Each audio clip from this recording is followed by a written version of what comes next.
question is, with these 3 options, is there a way we could get teacher feedback on anonymous feedback, kind of like that survey where we can't link with, so they can feel free to share their thoughts on, I think, everything, like moving to grade and.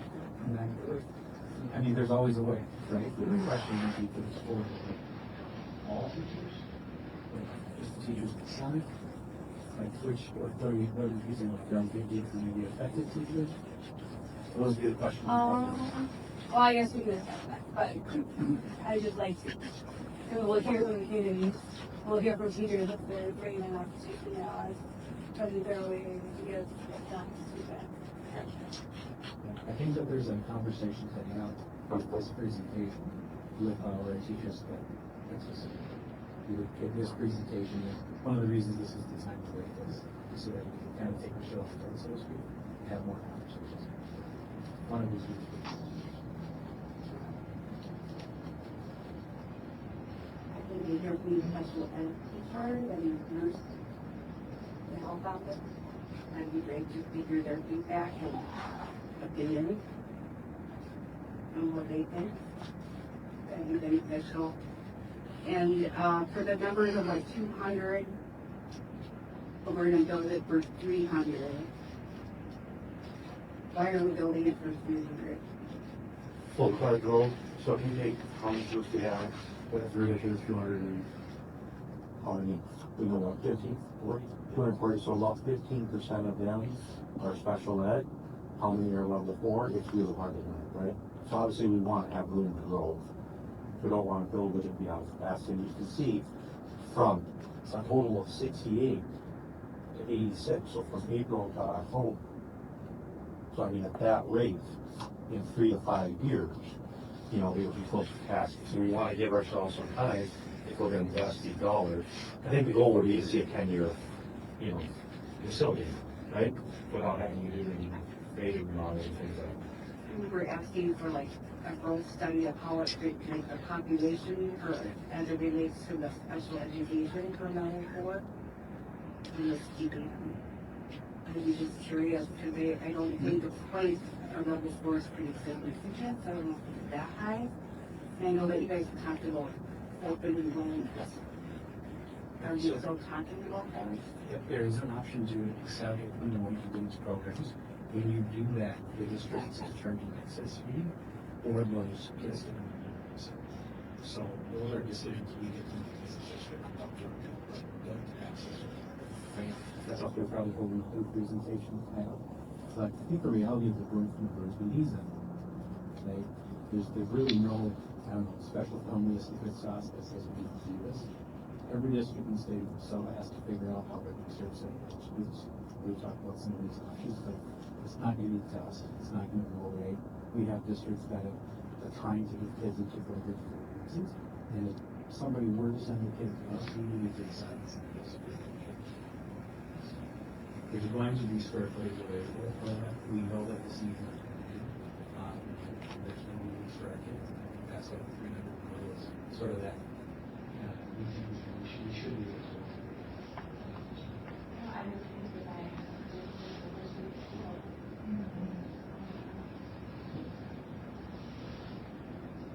would just like to know for the kids that we serve right now in our district, what it would take to be in compliance and meet their needs on a minimal level.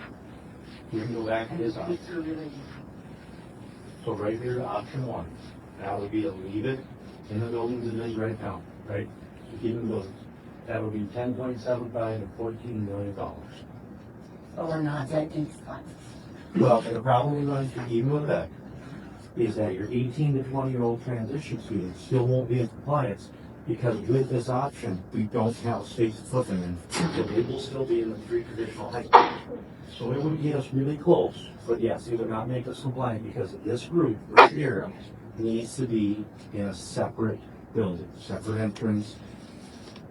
But they're not quite level 4 though. transition? They have different, so it's a challenge of leading them in the high school through their reading program or with their 9 through 12th grade. So we're not truly needing a transition needs in terms of preparing them for life after high school.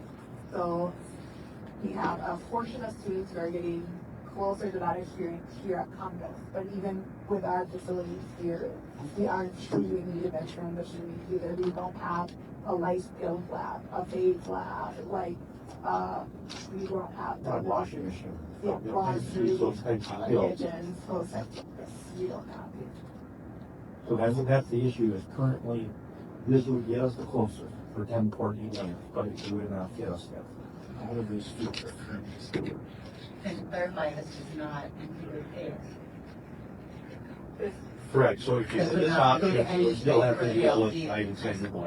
Correct. Correct. So for the 10 to 14 million dollars, is really only affecting a portion of the students, the other options to get to the same level.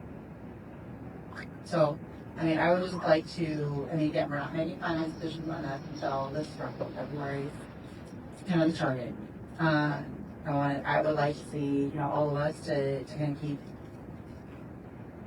keep our minds open to both things. I completely hear you on hearing the task force to getting the recommendation, seeing what the priorities are, giving them those opportunities. They're seeing those scenarios as it relates to boundary changes, which is great. They can see that. They can make informed decisions on whether that fits the scenario or not. There are greater decisions to, boundary lines than just enrollment numbers, and I think some of that is starting to come through, and they're seeing that in terms of, past priorities of community alignment, those types of things. So there's a lot of things to consider when we go down that path. It's not to say it should be part of the conversation, and it's certainly be presented in the scenarios, several scenarios, the task force. But those are big conversations to have. So are the impacts to moving fifth grade. We have done that in the South. We've done that well in the South.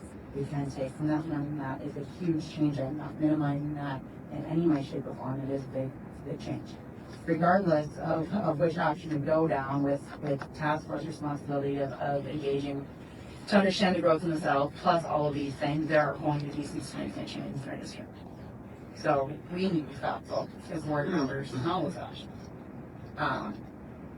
For the price tag of $10 to $14 I want to see those students get program they need. I would also like to see our ALT students benefit from that, given the fact that dollar amount, that range in option 3 would also include that.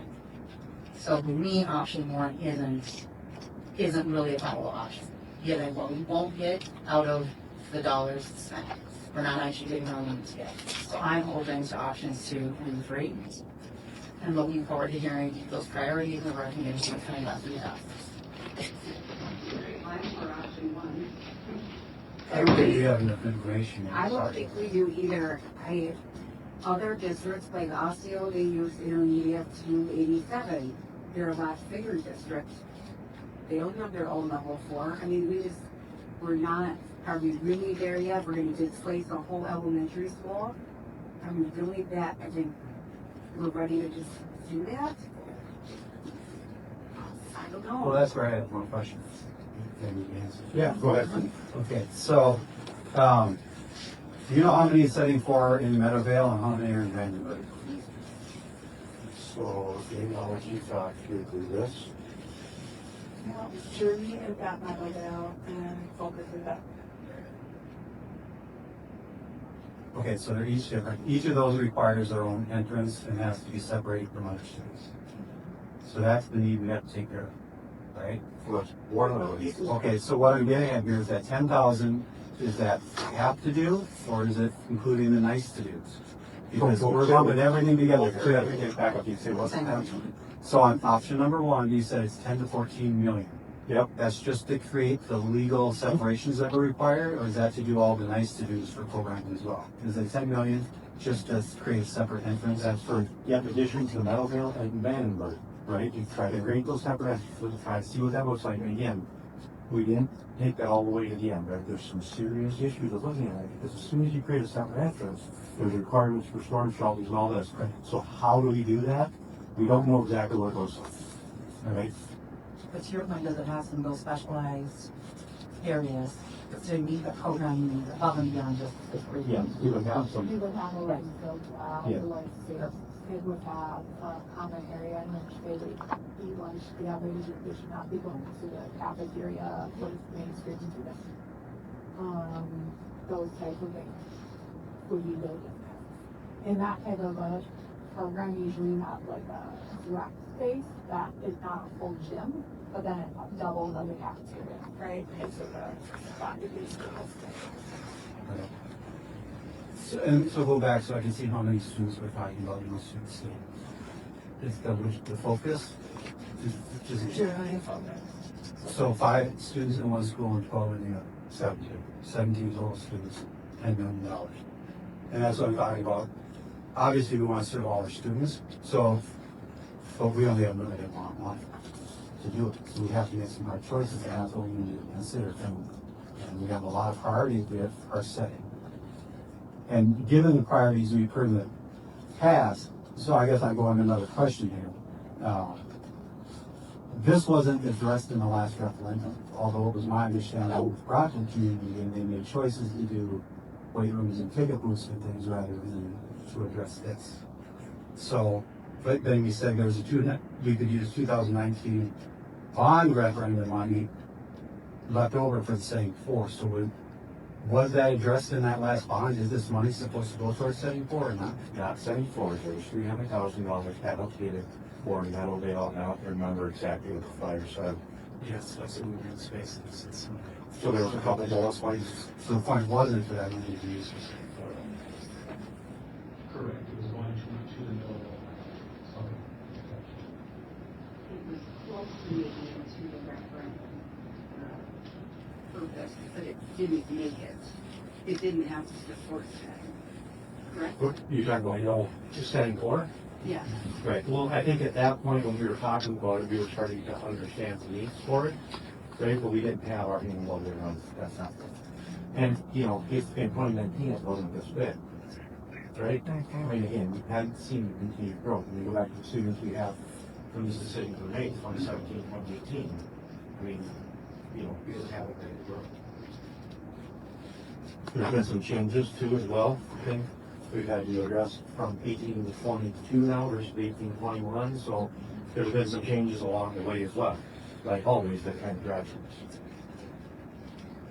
And so, because it really comes down to a lot of it now is these 17, and how we can provide a service for them for what we can do. So, you said other districts who don't, because see if I can explain this in a minute. It's like 3 months. So you're wrapping up September. In October to make decisions about them. But if we asked you to do that virtually, that'd be really good. That's what we're doing here. And we're doing almost just talking about, we're kind of walking in. Because there's so many uncontrollables out there for us. We need to make a decision because we aren't going to have more money. And it's not getting better, it's not magic, we're going to go away. We go too far. That's bad for it. So I look at it as scenario 2 is somewhere where we gotta be because it's gonna help us. If we gotta do more next year or we don't have to do as much next year, you're in the right pod. So play that out well. So really what you're talking about is the rate of change on the decrease in the fund balance. Is that really what we're talking about between the different scenarios? Yes. So I think I agree with you long term, 2 years from now, if we can ride and wait for another 2 years, the legislature is going to flip. If the whole thing is going to be restructured, so you're going to probably have a whole different House and Senate.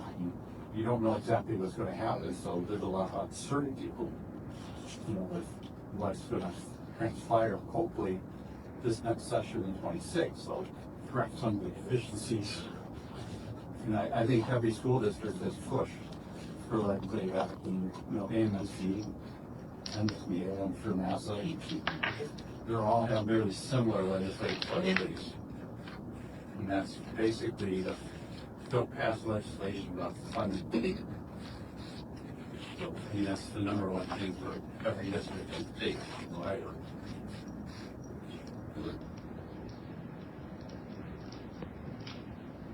Questions or thoughts?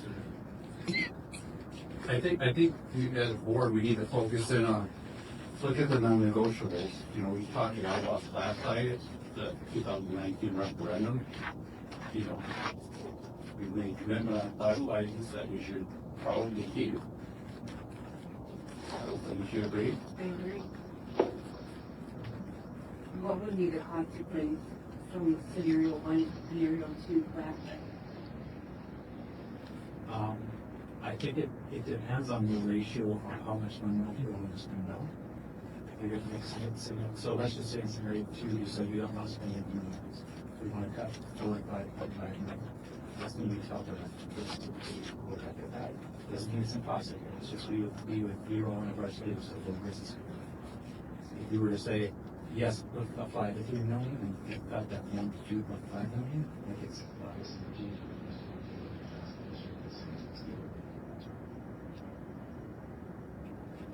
So if we pick a scenario and let you and your team work between how much from the fund balance and how much it costs, because obviously you're going to see that at a granular level, would that be fair? Because I mean, for the board to start to say, well, I only want to cut, 1.375 out of the fund balance, and then when you guys look at what those cuts are, I mean, it would be better to give you a scenario option and say work in those parameters.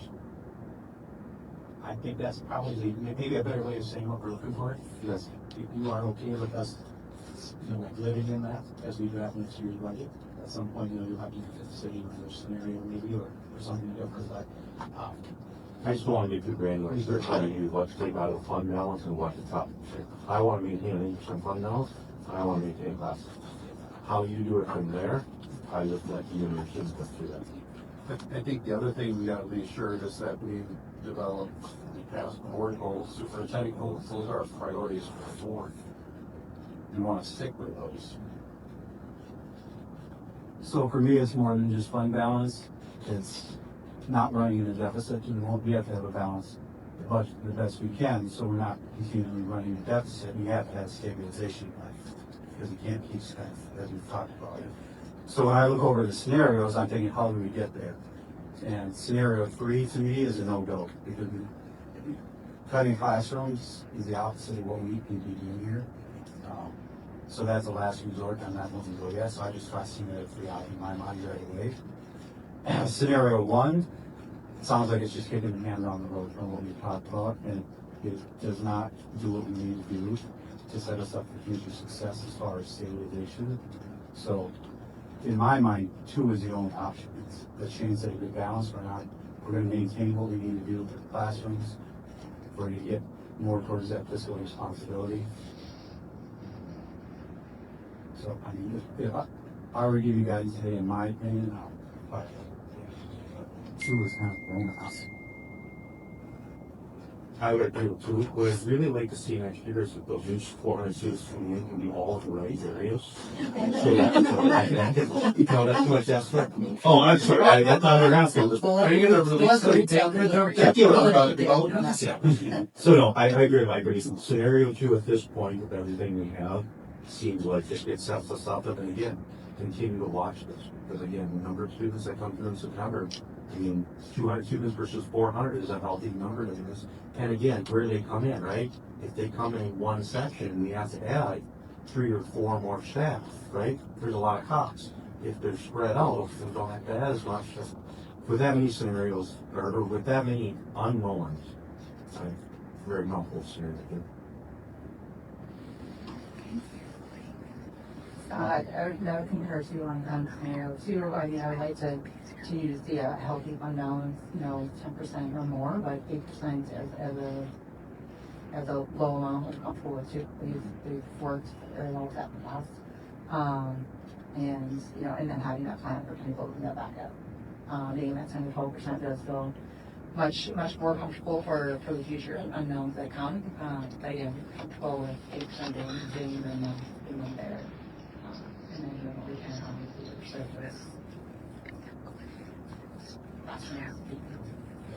Monica, do you have any comments?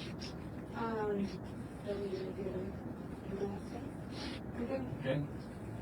Sarah? I'd be curious about the projection of the student staff support of that scenario one, how does that change in scenario two? And then maybe what some of that program and enrichment being affected. I think I'm scenario two, obviously.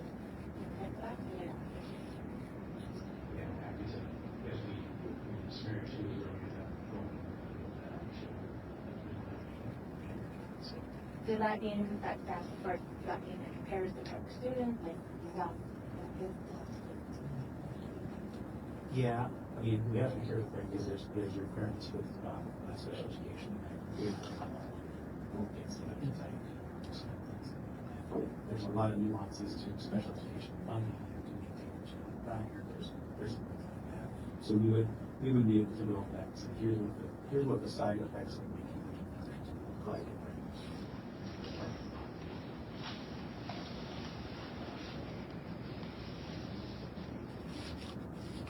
Everyone good? I'm glad you asked that, because to me, when you say not touching the classroom, right. When we get further along, February, March, if in November, we direct you with an action item for scenario two, that's when we would take it from $400,000 foot view to 50,000 foot view, and we would start to see some more of that information to verify that. Continue to ask our questions by April, we should have it framed up very well, and like always, thank you, yeah. So by February or March, we should have a better understanding of what the impacts of the reduction are. And just so you know how this works, right? Close the books now for last year. There will be a revised one coming up current as well. And this is starting a little bit of fun. So I guess we're going to invite to make right here. Is this the line? Right? No, that's the real one. It's almost three. Preliminary. Great. It's no crucial. It's, well, and the preliminary is done because MDE requires us to submit a preliminary budget by July 1st. Fiscal year. And then, as a guess, because we don't know how many students are coming yet, we don't know where the legislature is. So there's impacts that are there within that budget scenario, so it's a guess. Swag. Hey, Andy, one more question. I know it's a big ball. If we lose federal funding, is that going to keep us down to level 3 and something? How bad it will after? That's the, right? That's what you're going to see after the company, right? If we're already at 2, are we able to absorb that?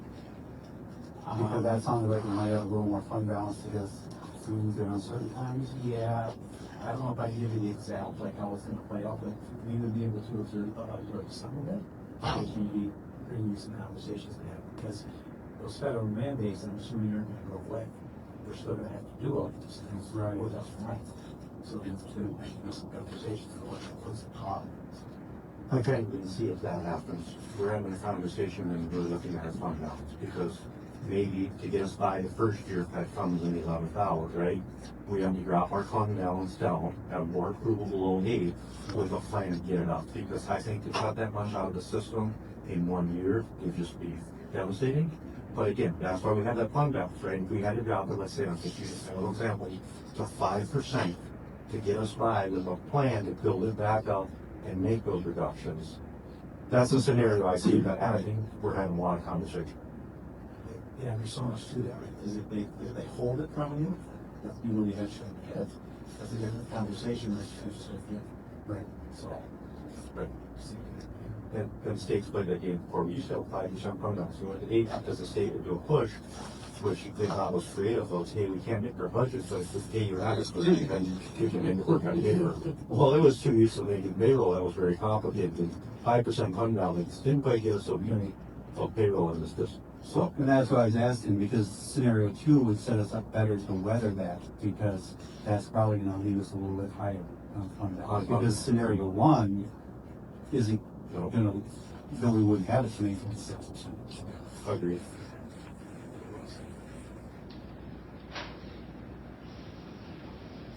So we feel better about the link for now. Yeah, obviously, for scenario one, I'm sure we all. Any other questions or comments? Thank you for bringing this forward. Commissioner Regan, appreciate it to see this now and to have this information. And yeah, we'll look forward to seeing some of the members of our meeting for action item. Yep. We work on that. I know setting the budget is kind of difficult. So, Well, I have to say, there's like the Regan Regan Steve, when I come to them and say, I like your figure budget. That's different than it had before. And so they put just a time to take a He was here for 60 days before he asked me. Really? Yeah, it's not always saying, throw it away like underneath one. OJT. Okay, then we'll be moving on here. The next item on the work session agenda is setting for planning. We've talked quite a bit about this. And Director Steinbrecher is going to take the lead. They created a presentation on some of the options that we're looking at in the facilities committee.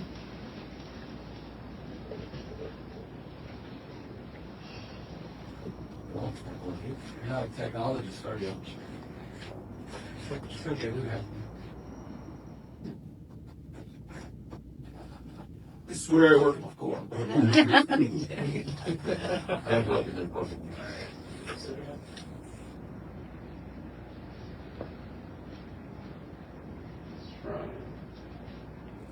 You're ashamed when I do hand buckets. Right? I don't have enough.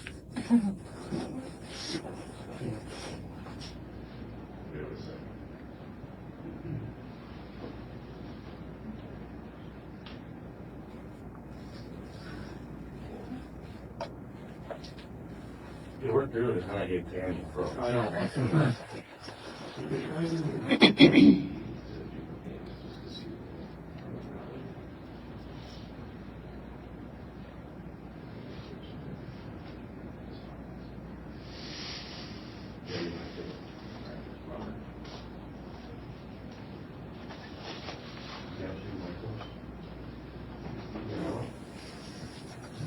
Yeah. No, that's for this. You have two parts now.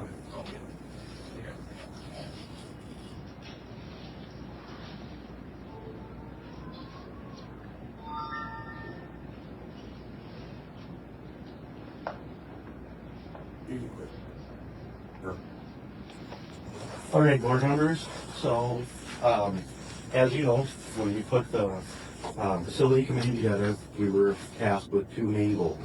One was to look at the growth in the south and put together a plan for that. The task force is well underway. The next item that the board tasked us with was to look at setting 4 and what that looks like. So when we started down this scenario, we wanted to do a couple different options to bring back to the board, as has been talked about multiple times before.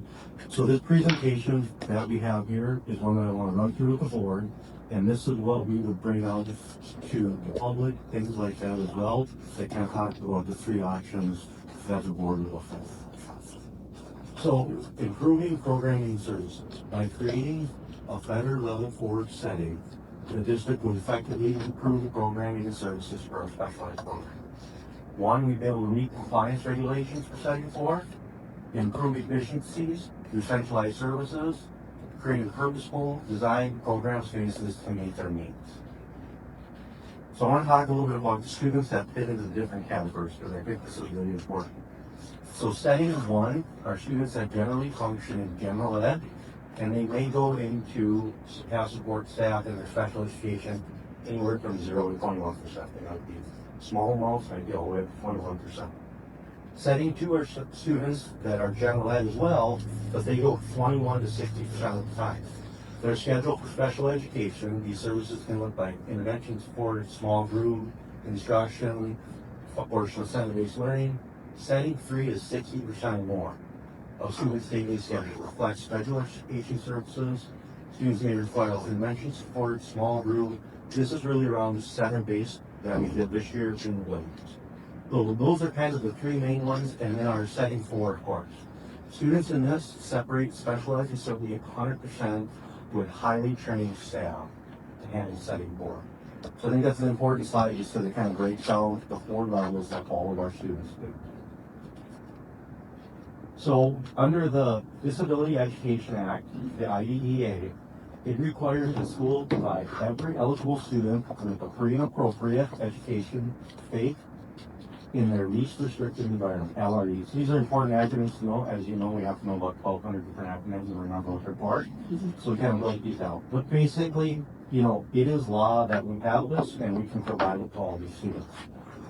For students whose needs are significant that cannot be met in general education settings, federal law requires districts to deliver this intense programming in a specialized environment that are safe, supportive, equipment with resources necessary to provide. Currently, our setting 4 behavior, communicative disorders, transition programs are scattered across their facilities, and we've never designed this program and without compliance. The bottom line is we're doing what we can, but we are out of compliance, and we need to do better. So again, what are the benefits of it? So you deliver fake, again, students lacking access to appropriate sensory life skills, etc. Ensure student and staff safe. Existing spaces were not designed for crisis response, etc. We've heard about that. We've heard about instances where staff, you know, are being injured, hurt, etc. because you don't have the right site. Mandated service, specialized professionals use hours of travel time between sites rather than providing direct directly one area, right? We've learned that before in this district, prior to having this district office, when we had staff scattered all over in those meetings, there's efficiencies, things like that.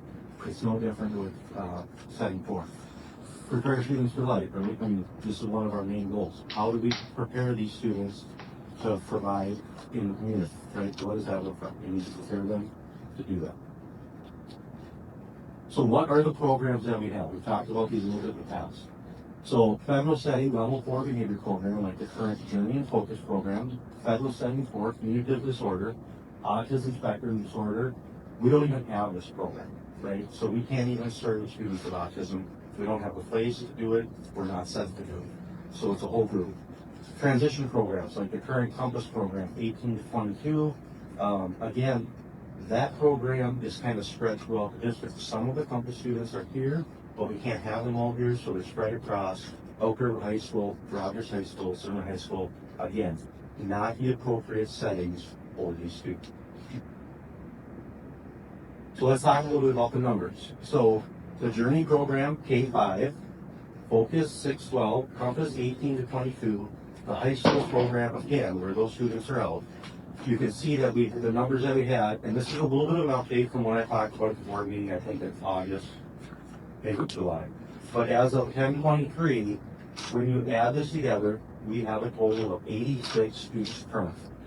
It is very normal that we see that number a little lower, and it grows as the year goes on.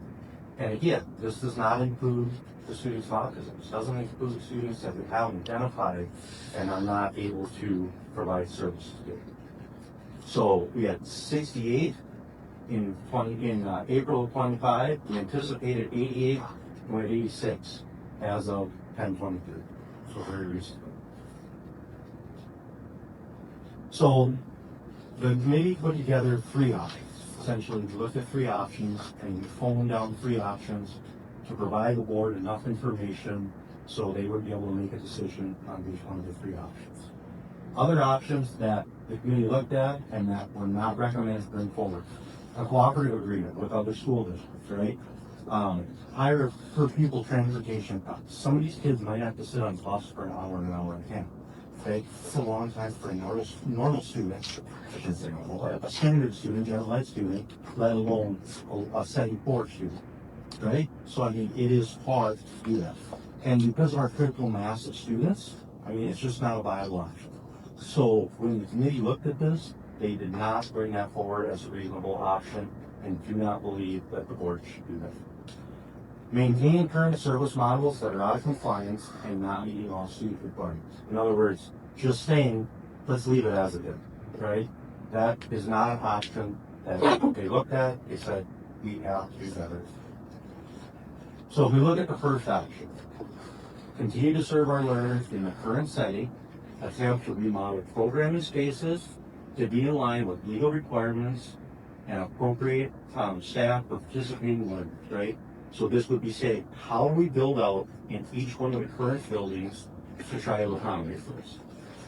So the financial impact, to leave setting 4 at current sites would require construction costs, and it's very expensive. It's hard to put a number on it because as these students move in and out, don't know exactly what it looks like, and there's many factors there. So we have a range, $10.75 to $14.75 million.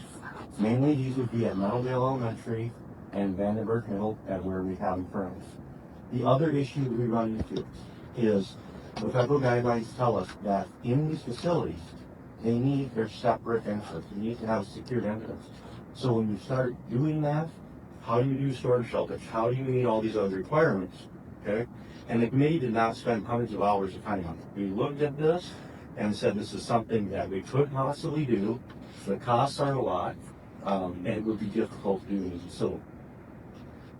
Other planned project delays, right? So we choose to do this, we're going to delay other things. What does this look like in these buildings? Capacity impact. Students needing services will not be served in the appropriate setting due to space limitation. So even by doing this, it is going to be hard to accommodate in the space, except if things like that. Our central elementary schools and middle schools would continue to be projected under capacity. So that would include Meadowvale, Parker, Lincoln, they would continue to be under capacity. Efficiency impact, okay? Setting 4 remains out of compliance. Why? Because our 18 to 22-year-old transition students will still be in the schools. They'll still be at Rogers High School, Elk River, and Zimmerman. And that is not the correct place for them. We do not meet the requirements by leaving them there. We have no other option at this point. We have no facility for them to be at. Staffing remains inefficient due to multiple locations. So again, we have our staff spread out and scattered.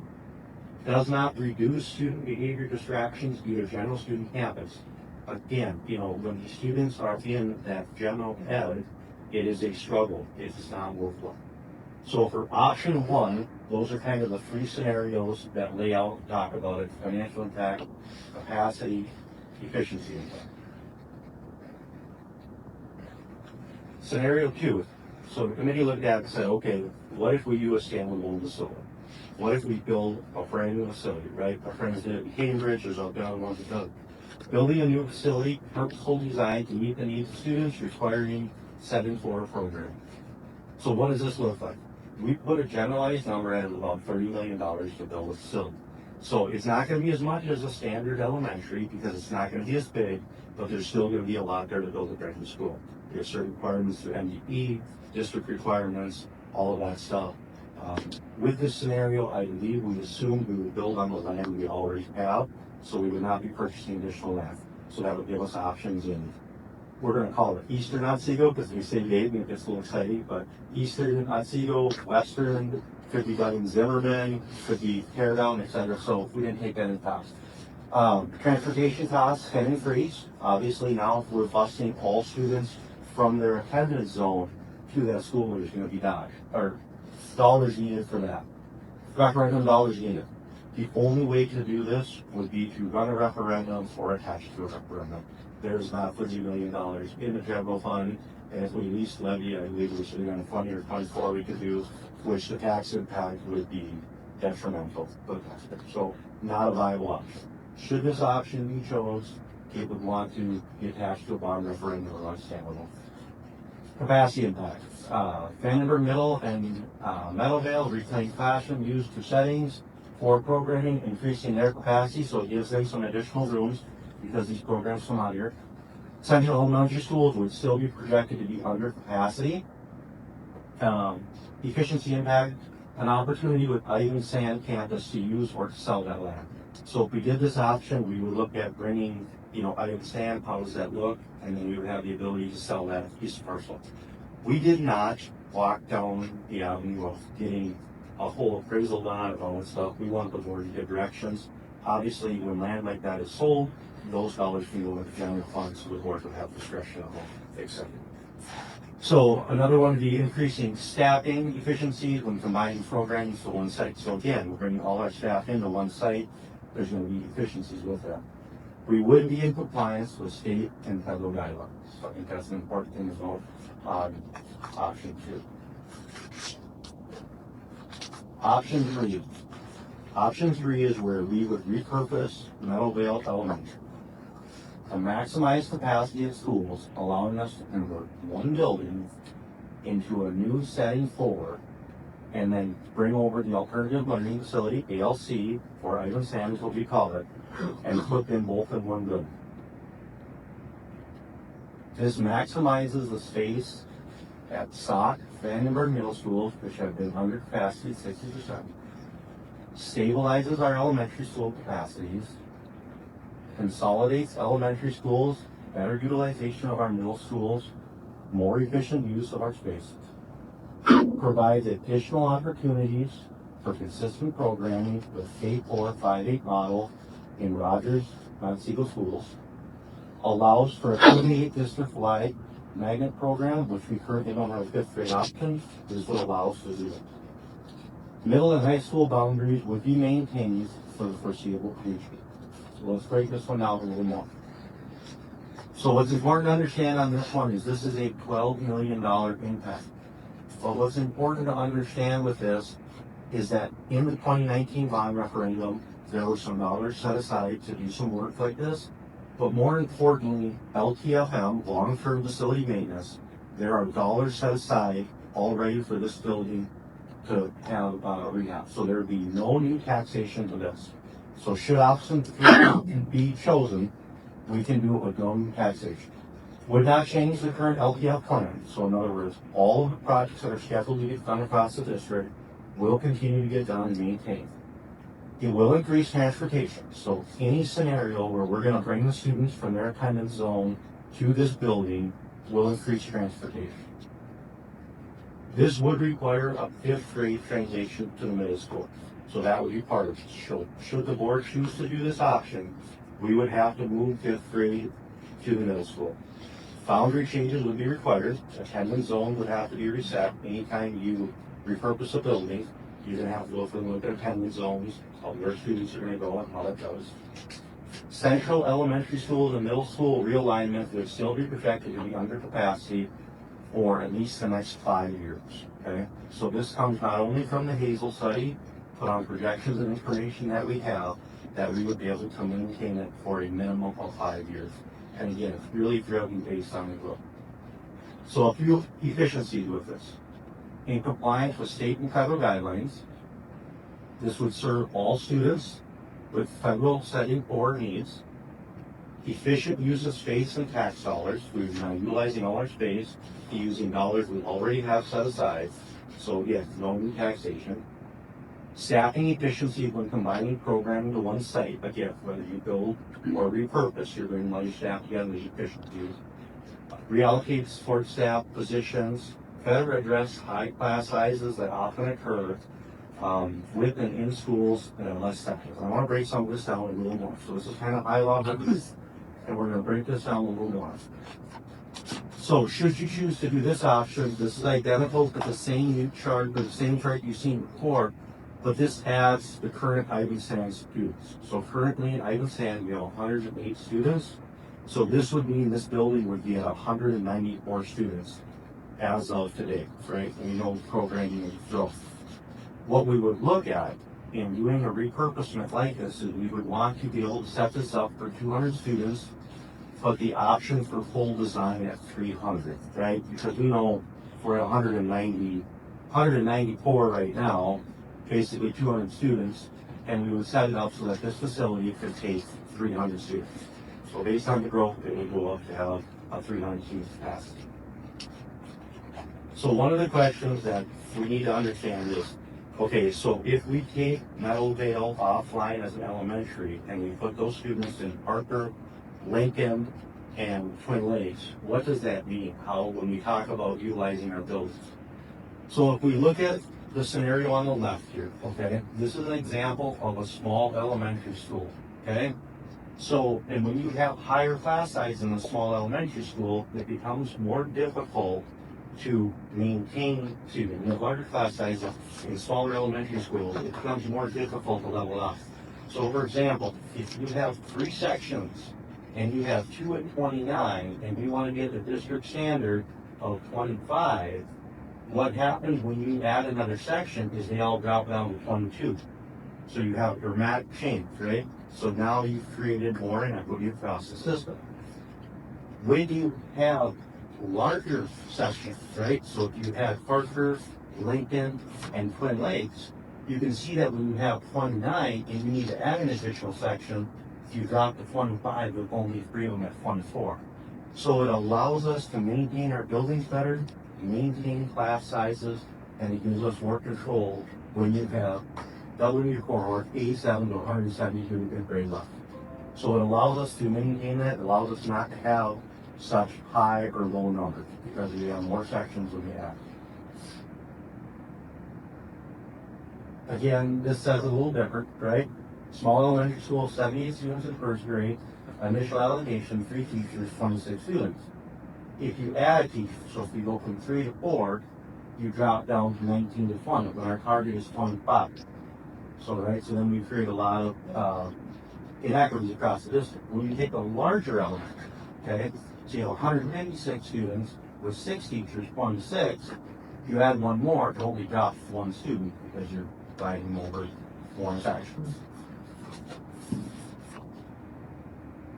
So why Meadowvale? Why did the committee look at Meadowvale and say, why that building? So significant architecture and mechanical updates will need to be done. Again, that building is already slated through the long-term facility maintenance to have these done. It's scheduled, it's on board to do it. So whether we go through and redo architectural and mechanical for an elementary or a 7-4, it's done in the same basic manner. The build out inside is a little different, 100%. But your HVAC, your lighting, all of that stuff is the same no matter what. It provides the most space and options for different types of students. Again, it's set up so that we could do secured entrance. We could have it on both sides for 7-4 ALC. Can utilize the LDFM dollars as I talked about from the 2019 bond referendum. There's some dollars there. I think there's about $300,000 that was allocated as part of the bond referendum for Meadowvale. Those dollars can be used in the manner that we had said in the 2019 bond.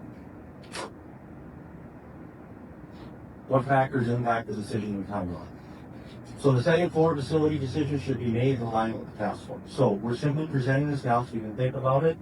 But as it is separate from the task force itself and the vote themselves, we believe that this board should look at it at the same time and make decisions.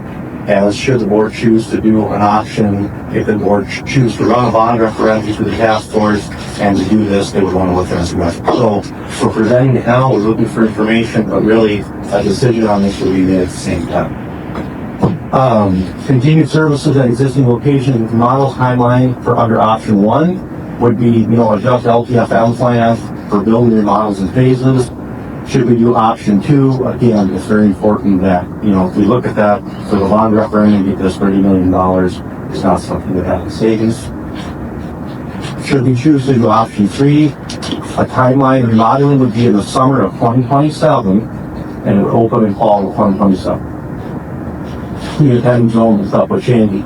So even if we make this decision probably in spring here, which we may need to, it's not going to happen this summer. It's not the district.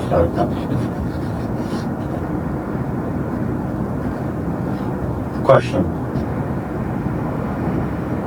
Questions from the board? I have a lot of questions, and I'll come go first. Fire away. All right.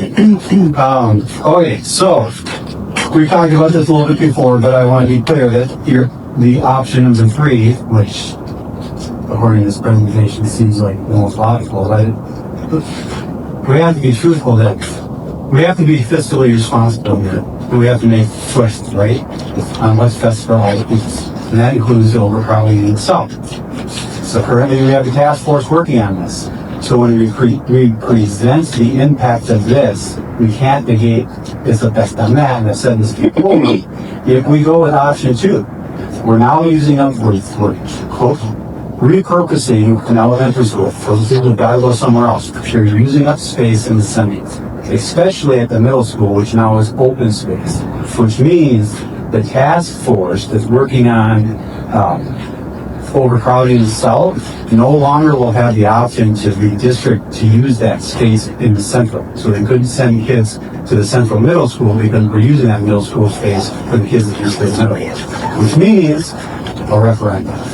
So to say that that's not a cost of number 2, it is, because they're linked. And if we go that way, we have to be very careful, because now what we're saying is we have to have a referendum to solve overcrowding in the south. We move forward with this before we have that answer. So what happens if the referendum fails? We can't solve the problem in the south. We just put all our eggs into this, guarantee on a referendum. So I think option 2 is risky. Option 3. I'm sorry, option 3. At this time, we have to set up priorities, and we just don't know how to. So when you look at option 3, I understand what you're saying about redistricting to bring elementary to the center of the district, right? That's what you're saying based on task force and grant. It's going to be middle and high school. We need to go to.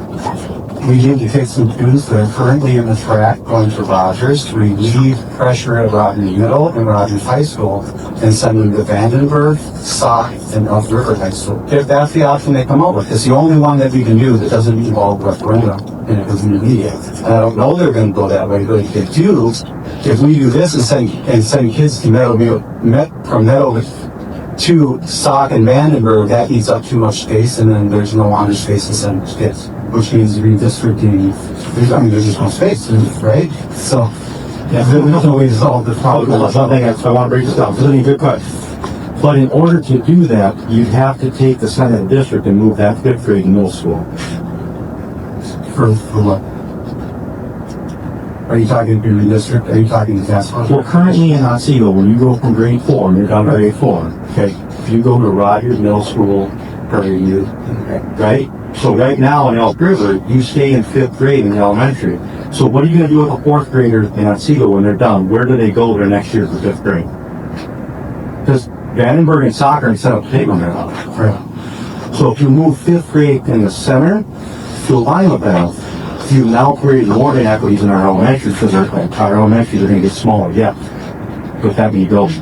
So if you move 5th grade in the center of the district, and you leave Twin Lakes, Lincoln, Parker, and Meadowvale all online, your buildings are going to drop way below capacity. So that person, that's...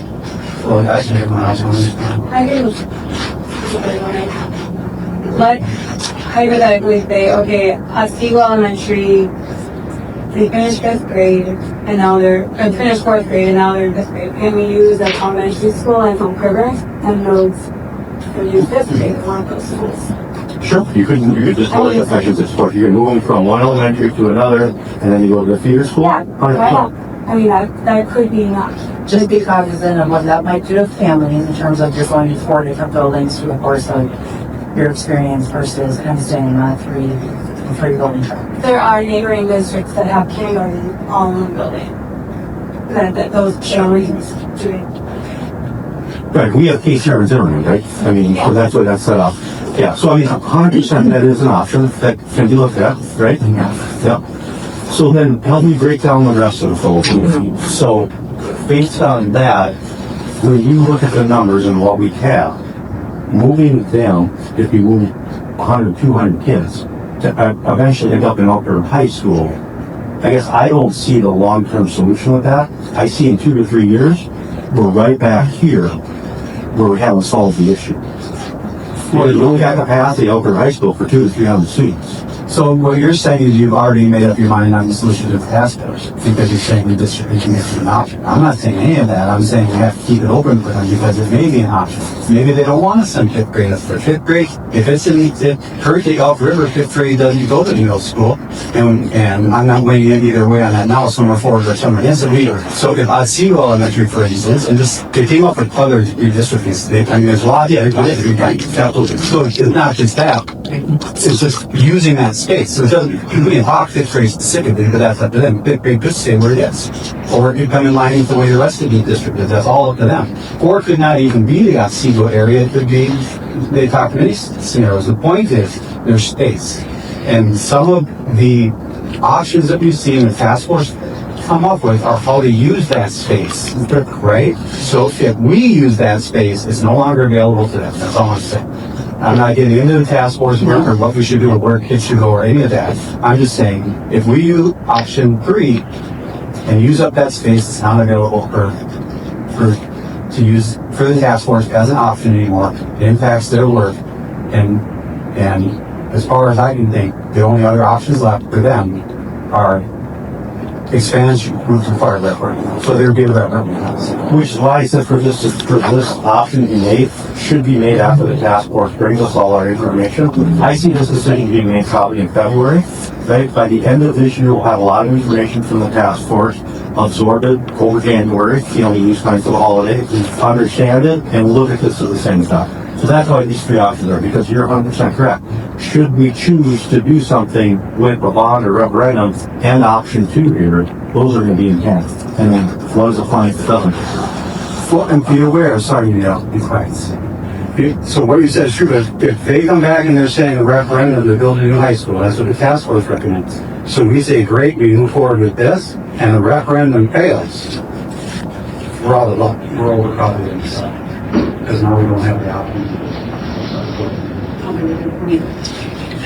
I want to go back to what it means to be a level 4 student, because I understand that it can be compass, it can be those different categories. But when we're talking about level 4, does that just mean they need a separate level 4 facility to be compliant because of their behavior? But it could be, does that mean that you are a level 4 being compass, or does that just mean your special education 18 to 22? So, as you... I was just going to say, for the students who have behavioral needs or communicative disorders, their study is Nordos compensate faster. So their study score based off the needs that they're demonstrating. So separate sites, all of that. For students who are 18 to 22, it's more about creating a setting in which their transition needs impact. So they need specialized programming so that we're setting them up to be successful for after high school. So the needs of both of those populations might look a little bit different. There could be overlap. We could have a student who has behavior needs who is 18 to 22 as well. Sure. So then we're talking about kind of combining both programs for that student. Okay. Does that help, Mindy? It does help, because when I'm looking at the numbers, it said that there were 6 students that go to outside of our district. And I don't know if it was a family that choose to, or I'm wondering if we do send students elsewhere. I'm not sure which numbers. It was from a while. We could have parents who have decided to bring their students out of the district.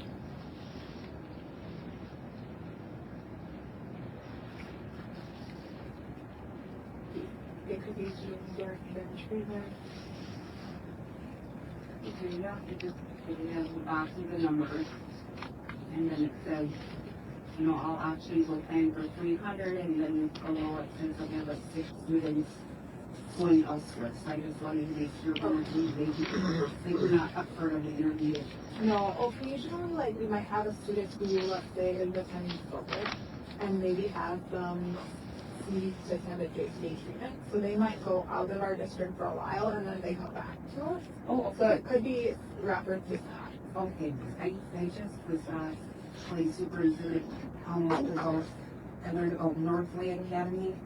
in River. You heard about that? Yes, we do have some students who will participate at Northway, parent choice, intensive ABA type therapy studies. And so that occasionally will come up with some of the kids. More would be our students K-12 that they need a bed study support program. They might go for a portion of their day to that type of programming.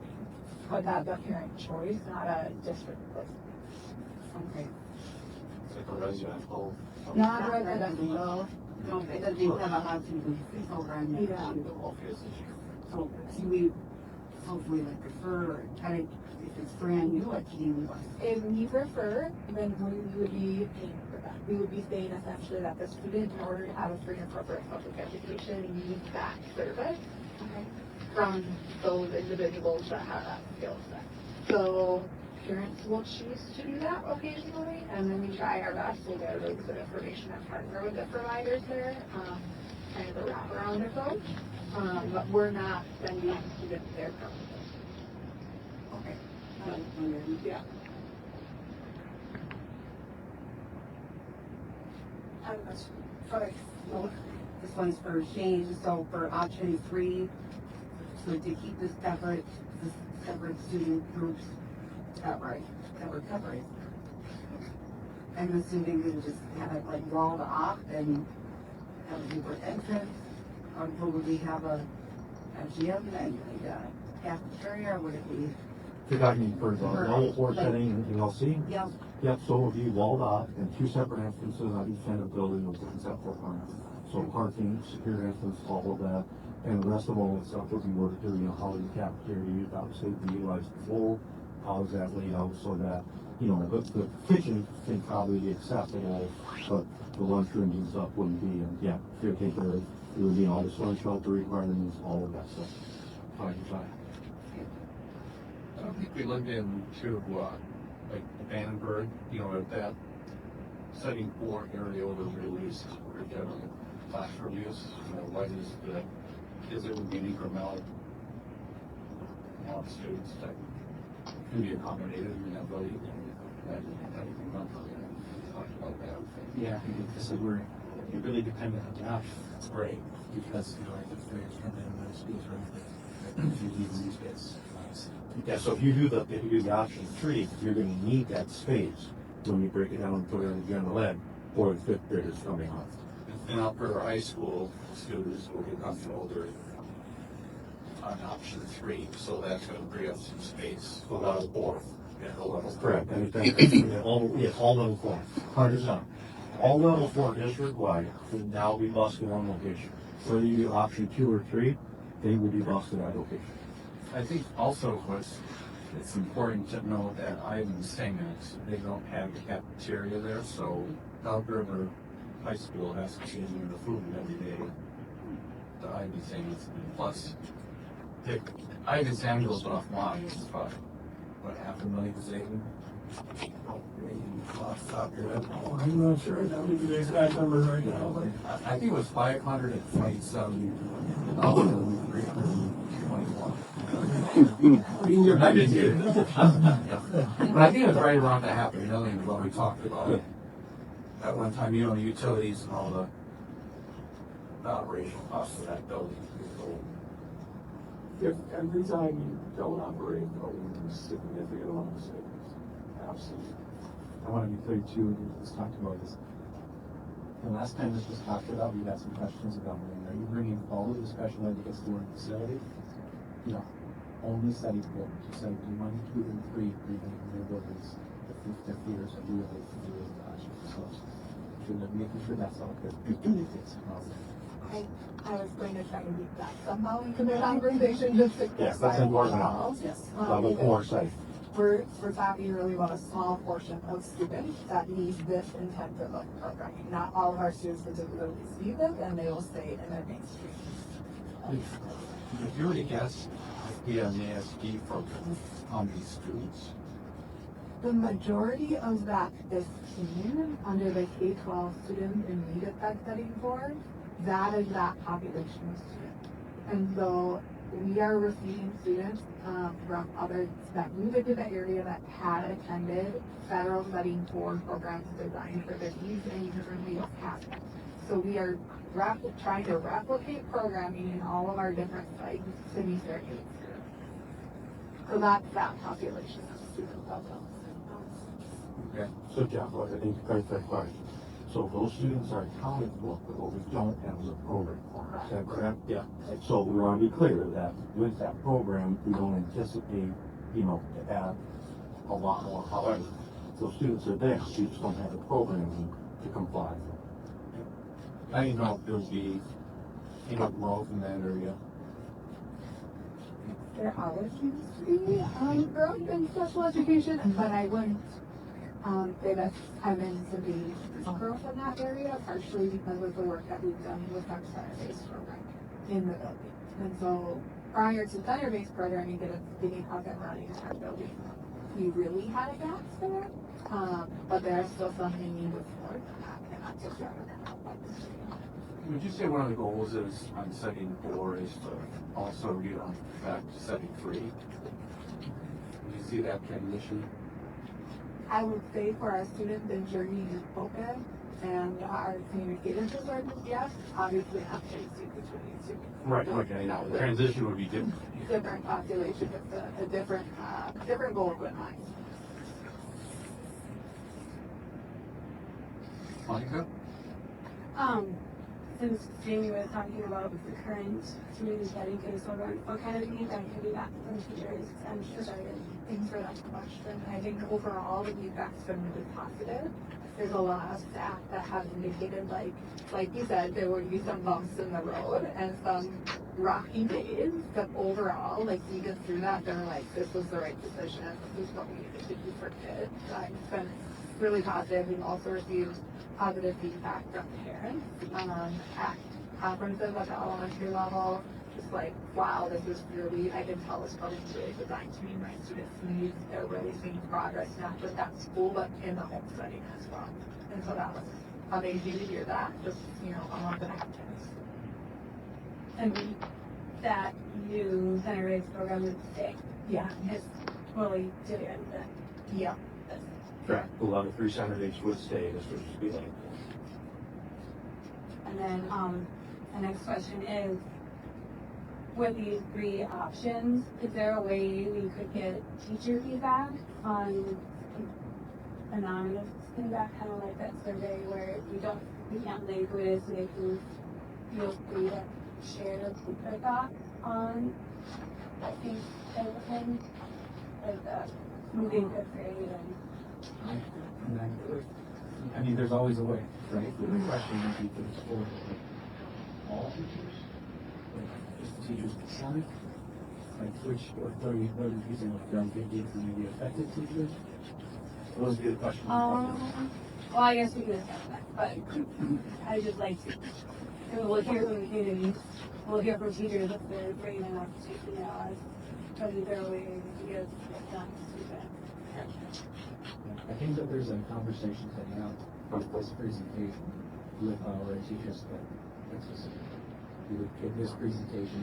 One of the reasons this is designed the way it is so that we can kind of take the show off the so to speak, and have more conversations. One of these reasons.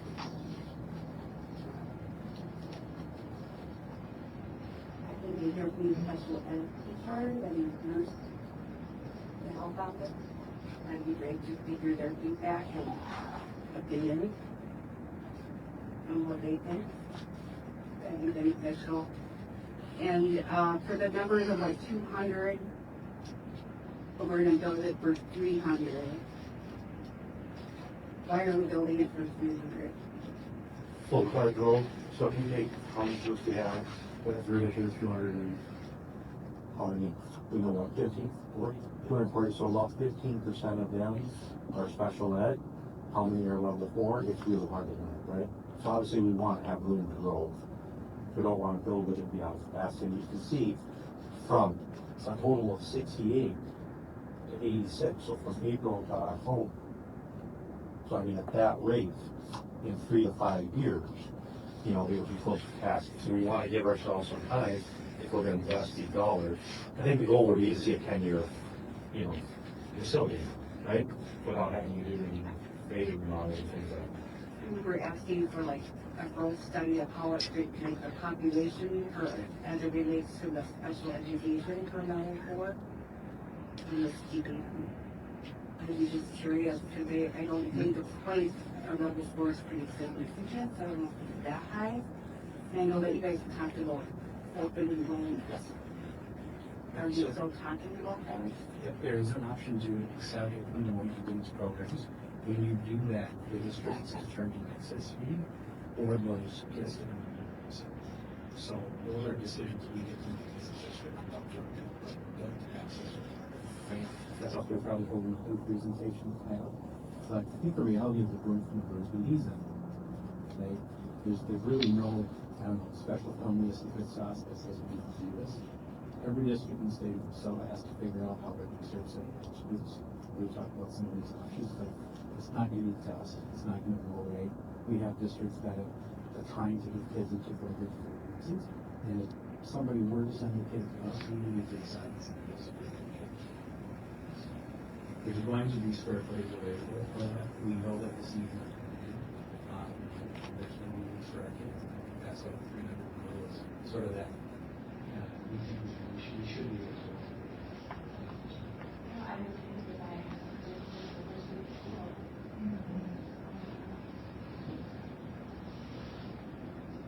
would just like to know for the kids that we serve right now in our district, what it would take to be in compliance and meet their needs on a minimal level. You can go back to his and option. be really So right here, option 1, that would be to leave it in the buildings and then write it down, right? So keep it in buildings. That would be 10.75 to $14 million. But we're not yet in compliance. Well, the problem we're going to, even with that, is that your 18 to 20-year-old transition students still won't be in compliance because with this option, we don't have space to put them in. So they will still be in the 3 traditional high schools. So it would get us really close, but yes, it would not make us compliant because this group right here needs to be in a separate building, separate entrance. but they're not quite level 4 though. Transition? They have different needs. So the challenge of leading them in the agency high school through their union program or with their 9 through 12th grade. So we're not truly needing a transition needs in terms of preparing them for life after this. So we have a portion of students who are getting closer to that experience here at Condos. But even with our facilities here, we aren't truly needing a transition needs either. We don't have a life skills lab, a phase lab, like we don't have the Washing machine. yeah, laundry, Those types of skills. kitchens, those types of things. We don't have it. So that's the issue is currently, this would get us the closer for 10, 14 years, but it would not get us there. All of those students are currently. And to clarify, this does not include AIS. Correct, so if you This this would not option, include you still have to any deal with ALD. item 71. Right. Correct. So for the 10 to 14 million dollars is really only affecting a portion of the students, the other options to get to the same level. So, I mean, I would just like to, again, we're not making final decisions on that until this February, kind of the target. I would like to see, all of us to kind of keep our minds open to both things. I completely hear you on hearing the task force to getting the recommendation, seeing what the priorities are, giving them those cost opportunities. They're seeing those scenarios as it relates to boundary changes, which is great. They can see that. They can make informed decisions on whether that fits the scenario or not. There are greater decisions to, boundary lines than just enrollment numbers, and I think some of that is starting to come through, and they're seeing that in terms of past priorities of community alignment, those types of things. So there's a lot of things to consider when we go down that path. It's not to say it should be part of the conversation, and it's certainly be presented in the scenarios, several scenarios, the task force. But those are big conversations to have. So are the impacts to moving 5th grade and whatnot. We have done that in South, we've done that well in South. we can take from that learning that is a huge change. I'm not minimizing that in any way, shape, or form. It is a big change. Regardless of which option we go down with task force responsibility of engaging to understand the growth in the South, plus all of these things, there are going to be some significant changes in our district. So we need to be thoughtful as board members and all of that. For the price tag of $10 to $1,400, I want to see those students get the program they need. I would also like to see our ALT students benefit from that, given the fact that that dollar amount, that range in option 3 would also include that. So for me, option 1 isn't really a viable option, given what we won't get out of the dollars spent. We're not actually getting our money to get. So I'm open to options 2 and 3, and looking forward to hearing those priorities and recommendations coming up we have. I'm for option 1. I don't think we have enough information. I don't think we do either. Other districts like Osseo, they use intermediate to 87. They're a lot bigger district. They don't have their own level 4. I mean, we're not, are we really there yet? We're going to displace a whole elementary school? Are we really that, I think we're ready to just do that? I don't know. Well, that's where I have one question. Yeah, go ahead. Okay, so, do you know how many is setting for in Meadowvale and how many are in Vandenberg? So, I'll let you talk through this. Well, Shirley has got my Odell and Focus is up.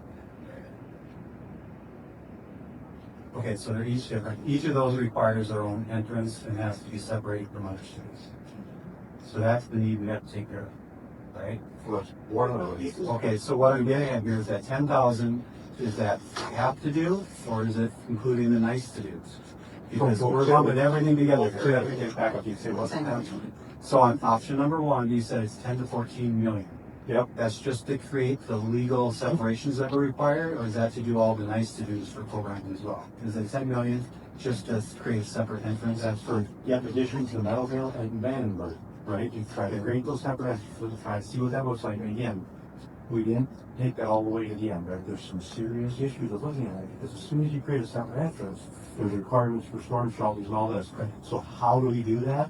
We don't know exactly what it looks like, right?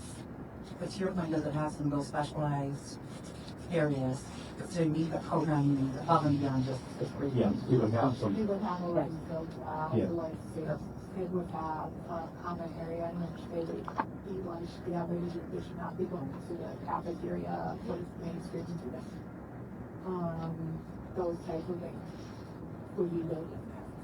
In that type of a program, usually have like a direct space that is not a full gym, but then it doubles as a cafeteria, right? It's a spot to do stuff.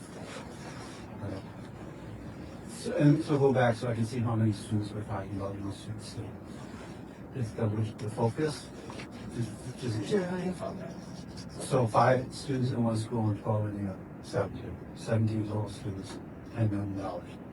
And that's what I'm talking about. Obviously, we want to serve all our students, but we only have limited amount of money to do it. So we have to make some hard choices, and that's what we need to consider. And we have a lot of priorities we are setting. And given the priorities we've heard in the past, so I guess I'm going to another question here. This wasn't addressed in the last referendum, although it was my understanding that was brought to the community, and they made choices to do weight rooms and ticket booths and things rather than to address this. So, but then we said there was we could use 2019 bond referendum money left over for the setting 4. So was that addressed in that last bond? Is this money supposed to go towards setting 4 or not? Not 74, there's $300,000 allocated for Meadowvale. Now, I don't remember exactly what the flyer said. Yes, that's what we were in spaces. So there was a couple bullet points. So the point wasn't for that money to use. Correct, it was 1, 2, 2 in the middle. It was close to making it to the referendum purpose, but it didn't make it. It didn't have to support that. Correct? What you talking about, just setting 4? Yeah. Right. Well, I think at that point when we were talking about it, we were starting to understand the needs for it. right? But we didn't have our annual loaded runs, that's not good. And, you know, if in 2019 it wasn't this big, right? I mean, again, we hadn't seen the continued growth. When you go back to the students we have from this decision to make 2017, 2018, I mean, you know, we didn't have a big growth. There's been some changes too as well, I think. We've had to address from 18 to 22 now versus 18 to 21, so there's been some changes along the way as well. Like always, that kind of drives it. And so, because it really comes down to a lot of it now is these 17, and how we can provide a service for them for what we can do. So, you said other districts who don't, because what, see if I can explain this in a sense. If we didn't have what they needed, they would have to go to a district who did, and I think you had said the closest is Monticello for Blaine, which tells me, and I asked this before, when we didn't actually discuss it. So that means St. Michael, Maple Grove, Buffalo, none of these other districts around us are set up to do this either. So how are they handling it? Everybody's right? Right, so everybody either has it already or is likely making plans to comply. Okay. So if St. Michael complies, then you send that's close, with more economical, it's going to consider both those 17 that we're going to Hold on, take one step back. So what is your plan in that scenario with these 54 students? Well, scenario one isn't addressing those because you said that those aren't needs that we're on lines. Okay. So is that in that 10 million then, in that scenario one, is that addressing that? The transmission, no, for 15 K-12 students, that column, yes. So you got this plus 17. But we still, in that scenario one, you know, what are we doing here? And I guess that's the option we're looking at is we tried to work down scenario one as far as we could. Spent a lot of hours on it. When we came to the end, we got really close. But essentially it left this group out. Specifically, these 22.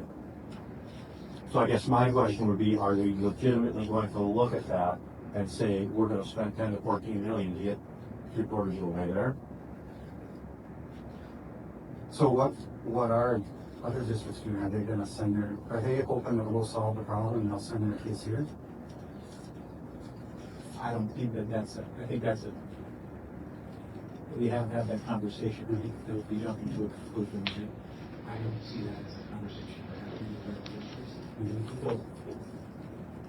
You handle the situation based on what you have happened, right? Then Jamie and I worked in millions, so we were going to do up a 6 district level, right? We made it up to 2 buildings similar to the south. That's what we chose. Some districts, they already have special cooperative heads, those cooperative decided to solve this business.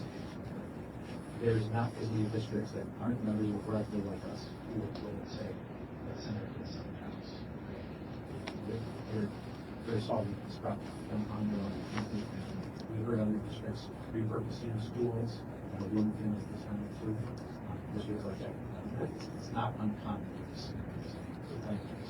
Right? Some of that for no doubt, right? That's has to refer to.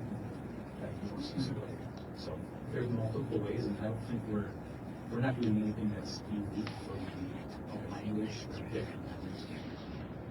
To add to that, like the initial facility cost is a lot, I know that. But the ongoing cost of educating students, if we were to do it in-house, for all of my years doing special education and looking at how much their pupil costs are, it will be a lot cheaper for us for people to educate them here than if we were to join an in-line district. The per pupil cost that you pay to have a student attend, in addition to the transportation cost, is a lot more. So like we're thinking, like we have to think about the facility costs and then the ongoing cost of educating each student, right? And, yeah. So, coming from a smaller district, you can't injure it, right? So, the problem, in fact, let's just leave my 17 kids if we do. If we chose not to do those 17, here to have to do some. There is no place for me to go. Like, you can't call up someone and be like, hey, I got 17 kids. When they started, they're going to be like, there is no room. So what happens is they're in the same positions we are. But someone needs to buy a facility, someone needs to like create, that environment needs to do that. So you get to an intermediate, and taking what you expect and putting it on top of it. Right? And we as a district our size, we monetarily gotta create our own environment and hope that we have enough extra room to bring in others.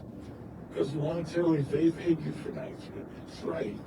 If we go out, we pay someone else for that experience, period. To build a building, to not build a building, to redo a building, all those costs that are in all three of those, we pay someone else to do. It just looks different without money.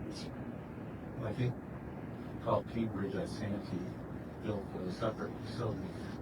I don't know what the cost was, but it has an ALC 74 from Mindy, one building, two substations. And we visited that a couple of years ago. Just toured through that program. Cambridge at Santee is, and it's 5,000 students there. We're triple the size. And they used to use Rum River. It's a cooperative. And then multi-districts use those.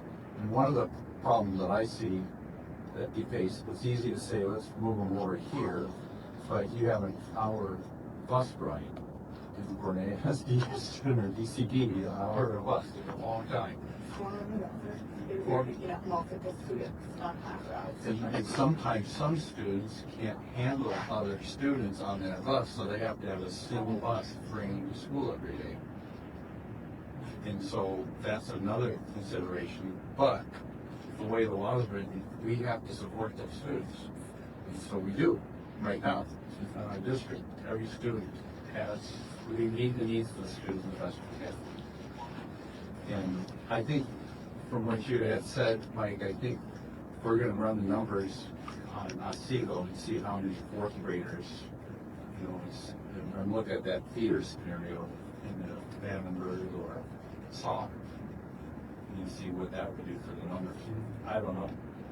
I don't think any of us know right now. But these are all scenarios that we're talking about right now. So nothing is in concrete. This is just discussion. So Otsego has 20,776 students, and they use the intermediate school districts. Otsego even grow. ISD from 79, just for an example. So it's a great idea. It is a cost at the taxpayer's expense for us to pay that, the operational cost, just to be sure that it's, to run as the levy, that sort of thing. So that's could be here, but I do think it's a big expense for the taxpayer with our community. So long term, those dollars are coming out of the general fund for a student percent, right? So then we're pulling from something else. So just understand that, and that's ongoing. So once you start going down that road, that's consistent. As students grow, more dollars will come out of the general fund because the dollars allocated for each student aren't enough to cover those costs. So at that point, we're continuing to pull more and more out of the general fund. So we just have to understand that. What are our reductions going to look like? They're going to be bigger in other areas. What does that look like? And at the rate we're growing, to be honest with you, to me, it looks like a snowball. It's going to continue to get bigger and bigger. And when you move up in the non-negotiables,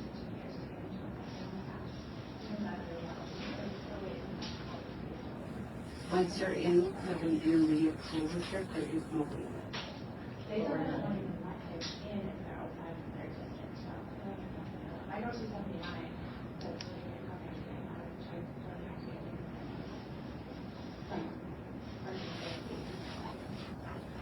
For community that there's a couple of things that a little bit complicated. Where's the 287 facility?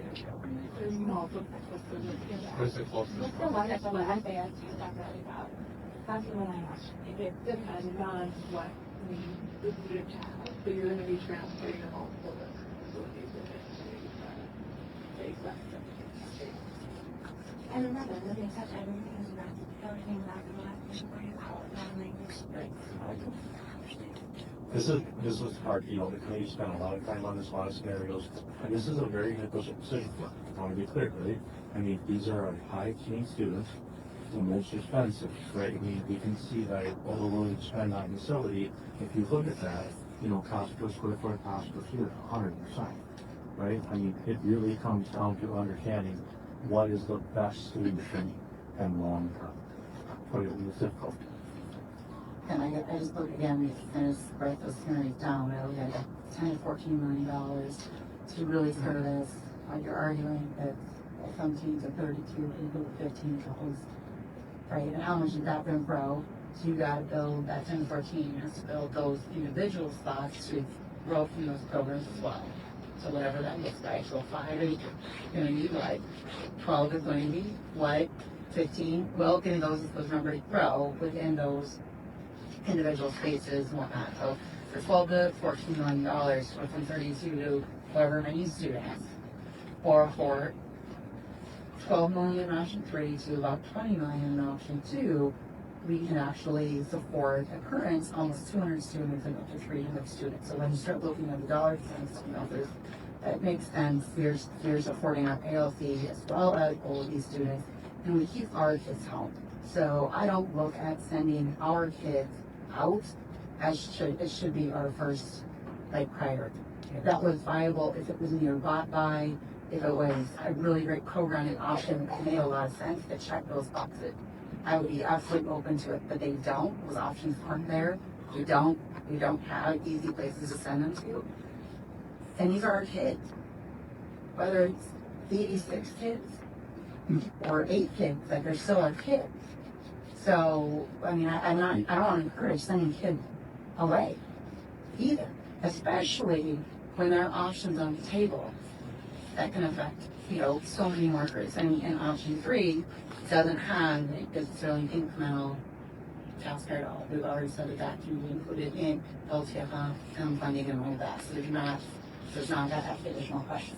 So all of these changes are hard. Moving fifth grade is hard. Moving boundary lines outside of your school pathway is going to be hard. All these things are hard. So I'm just going to kind of keep ourselves open-minded to those options. So we can hear listening and that from the task force. We're open-minded on all of them. But again, your financial breakdown just now was not 100% accurate. It's not 12 million in option 3.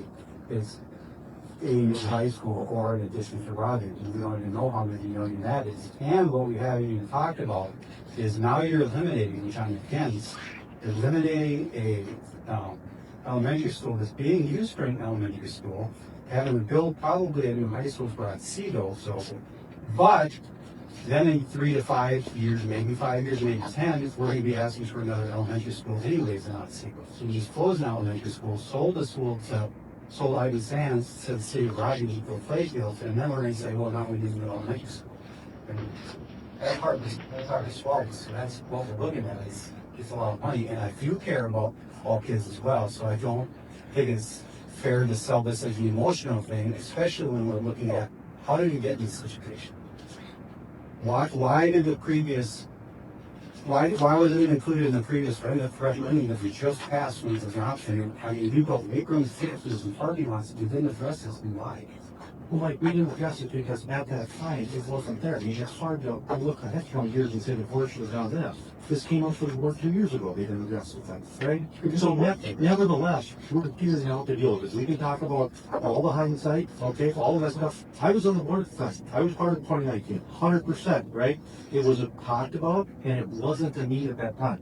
So we can go back and we can take this to that board and say it's their fault, depending on them, all on it, 100%, okay? Nevertheless, we're here now today, and we have to deal with this as a sport. I think the clock stops here. No more taking can we look at it. I can understand exactly what you're saying. Now I'm excited to see the task force come through because I think option 2 and 3 solve the problem long term. Right? In your point about high school, well, yes, but if you push the students north, then you deal with the middle school, then you spend $30 million, you're still spending taxpayer dollars. So I think that's why it's so hard to make a decision now. If you don't have to at all, why the task force can be finished their work, because I think they will really help give us clarity on what that stuff. And I wasn't trying to go to the task like that, so that probably came out wrong. My question was sincere. Because I think it was a need, because it was discussed. And as soon as the referendum passed, within a year, you were discussing doing this anyways, and the board didn't know it because they didn't know how to school at that time. So it wasn't with faculty report, it was just, why did you make the decision? Because I think it was a part of the discussion. Has the need really changed that much, or was there other priorities? So here's the example on this about this, right? It's hard to do this, but right. So when you're being given direction from community and what they want in the schools, this is hard to look at because it's the most expensive thing to do for our students, right? It is by far. Community members will come after us. They will say, how can you do this? How can you spend that money? Right? And at that point, to be honest with you, in my opinion, 2019 was to do the most faculty we could. All the parking lots, decided, right? And handle it. We were still at that point catching up. We still didn't believe the growth was what it is today, right? After 2019 is when we really said, okay, we need to be more active, where Joe Sanger comes in and starts putting numbers down and doing all this in reality. Because prior to that, again, we're such an anomaly in our growth that we didn't believe it. So this is going to be really hard to sell for a bond referendum, to go out and say, we want dollars, right? The community is going to struggle to support. Which would make option 2 impossible. That's why you're leaning towards option 3. Because that's an easier bond referendum itself for myself. Are you asking your mind? Well, it seems like that's what would be presented with this option 3 is. No, That's option 2 and 3 are both by 100%. How do you catch it? If you want my honest opinion, if you're going to do option 2, I have to see the tax impact. Right? So if we're talking about running a bond referendum and we're talking about adding $10 per month to your taxes, I feel that that's more high. If option 2, along with whatever the task force comes, is $40 a month, I think that's unreal, right? So I think it's going to come down to what impact is that going to be, right? I mean, we see that across our constituents, our G fans, right? And all from the same top. So, I think option 2 or 3 solve the problem. In my opinion, option 1 is a lot of money. That's not going to. I was going to correct one thing you said. I think when we talked about Meadowvale or Parker repurposing last year, one of the reasons I wasn't for it is because we didn't go through this exercise. This is like, here's the option, vote on it. It's like, well, where's the background on all this? And that's what our facilities team put together along with administration. Hence, we have this presentation today, and we're all talking about the issue at hand, so we're getting a lot more information. I mean, Sarah, you were on board. Don't you feel you have more information? Yeah, so. I've worked there, that and more now. Yep.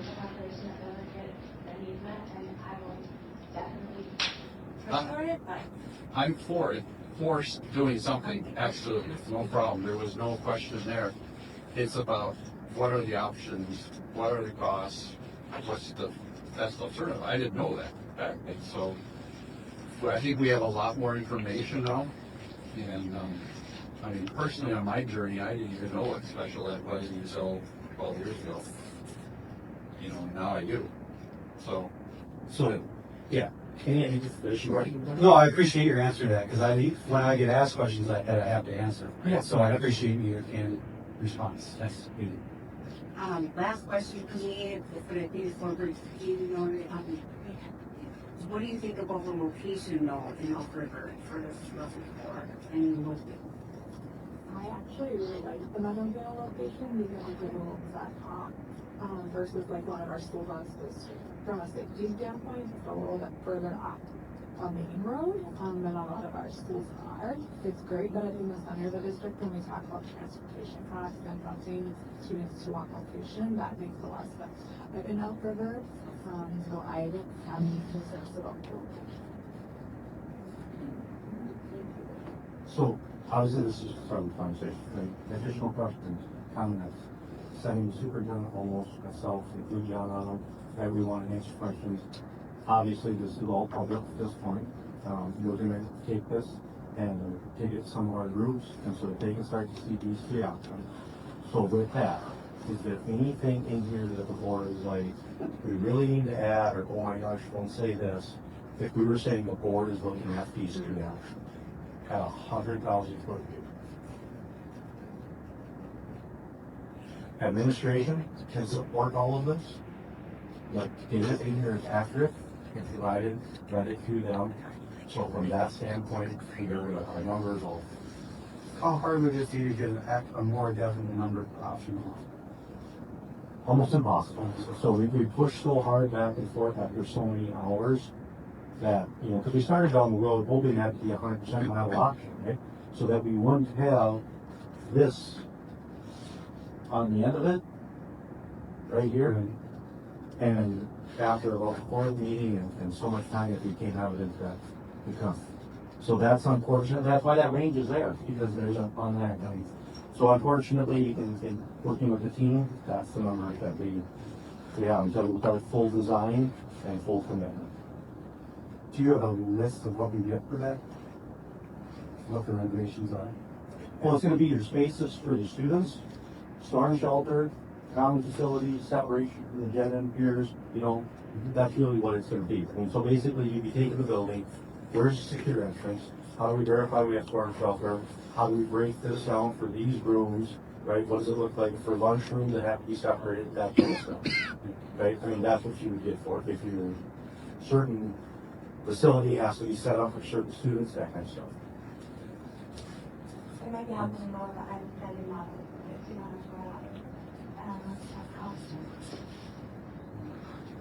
Here, in that building, I understand, doesn't have the gym and the cafeteria are shared. So It doesn't have a kitchen. it doesn't have a kitchen, it has a sink. And that's the how the program that they should have with the And I think it would be helpful to explain what an ALC school is, like we did in setting 4. Yeah, absolutely. absolutely. In this presentation, let's add a little bit more on what an ALC school in Michigan, Good. because it's extremely important. Absolutely, we can do that. It's a good point. So the public, when they see this, it, And that's the goal, to keep this simplified on our public. Option 3, oh, go ahead, sorry. No, But option 3 is gonna divide Meadowview, or Meadowvale, sorry, thank you. Meadowvale into like 4 or 5 different buildings, because even for the setting 4, some of the kids, like a setting 4 kindergartner, maybe a runner, right? So that's why they're setting 4, because they're gonna take out and run. Whereas a 12th grader in the same setting 4 category might be mine. So not only do you have to build a separate building because they're in that setting 4, but you have to keep them separate from each other. You can't have kindergartners. So is that going to accomplish that as well? 100%, because that's internal build out, right? So that'll all be done by design, just like in the one John mentioned in Cambridge, right? I mean, 100%, yeah. So internally, that can all be done and will be done, 100%. I think one of the things also is separate facility option 2 or 3. It's really staff safety and training, because you're going to get more synergy, because you're going to have a common staff, and with sped students, staff is key. There's also more flexibility in your staff and in your final program into accommodations. And you do have staff absences and on a multiple sites, you don't have that flexibility to shift like an assistant from one program to the other program, and so there's that flexibility as well. I do know this with sped students, if a couple of staff members are out and they have a new staff member they never worked with, there's usually problems. It's very common, and so that staff transition is so important. And if you have a common set of staff within that building that the students get to know and trust, because trust is everything. I have a question about class sizes and being able to break it down so that you would know, like, if we're shifting elementary around, like, what the class sizes would be. So we would be able to maintain our class size, that's your question. So if we did option 3, what would class size be in the electoral measures? We would maintain class size. We would go maintain our promise as the 2018 record. And there's enough classroom building space. Because you're shifting grade 5 up to middle school, that's why that works.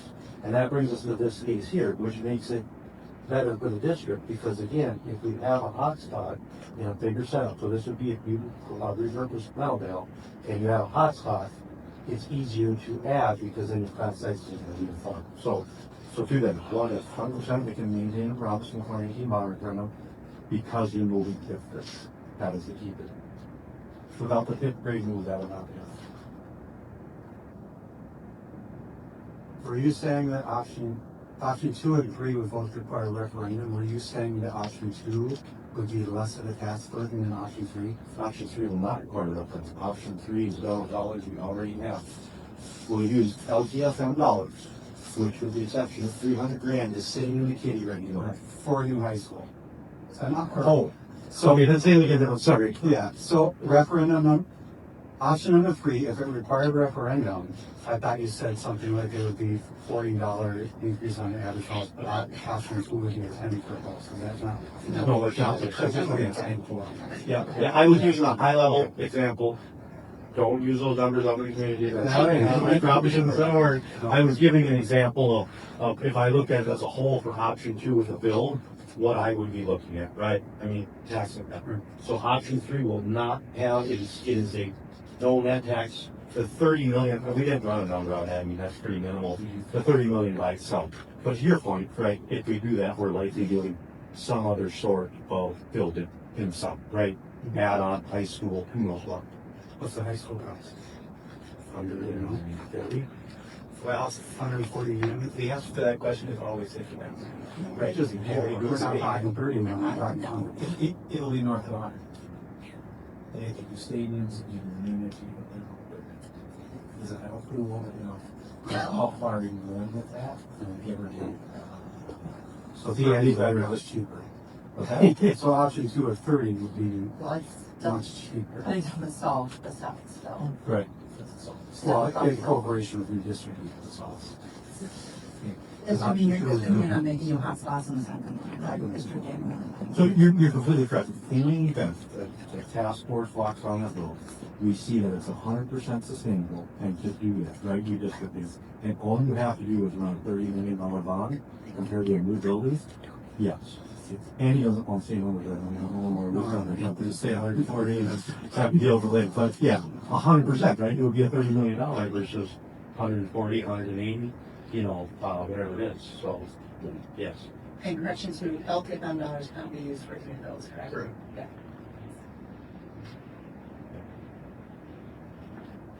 All good questions.